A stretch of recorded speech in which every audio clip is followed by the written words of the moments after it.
back to my YouTube channel. Tandaan niyo pa ba ako? Well, I guess yung iba sa inyo limot na. And more of my subscribers kasi ay mga estudyante ko way back 2020. So, ang tagal na pending and natigil ng vlogging ko due to career of course and maraming priorities sa buhay na dapat unahin. And maraming magtataka sa mga estudyante ko siguro kung bakit ang laki ng pinagbago ni Miss. Wow. So, hello sa inyo students!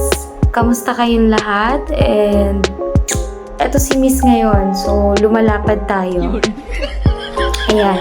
So, going back, after some time, siguro almost 4 years, 4 years ago, nung huli kong ginawa yung vlog ko. And then after no, nagpaka-busy na ako sa career.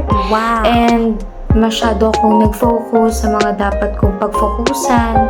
Ang dami nagbago, ang dami nangyari. So, ngayon, parang naisip ko, parang namimiss kong mag-vlog or namimiss kong mag-video-video. Ayan.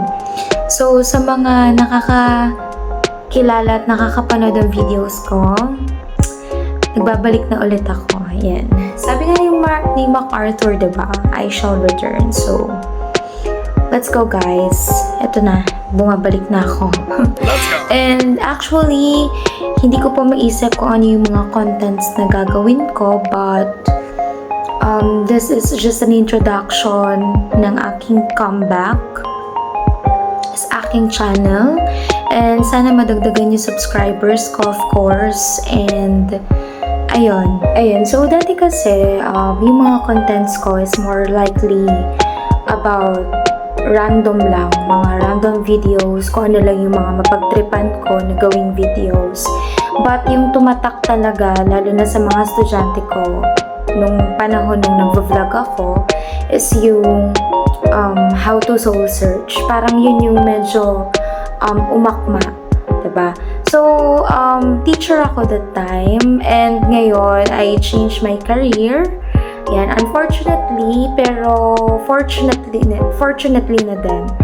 So, I was a teacher by profession way back 2020, but I shifted into a virtual assistant / administration staff. So, wala naman akong pinagsisisihan sa career ko ngayon kasi it really contributes into my life. I mean, a lot. Maraming pagbabago and maraming growth na nangyari sa life ko nung pinasok ko yung mga gantong specific na trabaho. And I'm very grateful kasi God-given talent din ito, diba? So, part ng skills na ibinigay ni God sa akin, and why not to explore? Why not to explore naman? So, yun nga, yung mga previous vlogs ko dati, meron sa school, merong about sa kung anik-anik sa mga personal lives ko.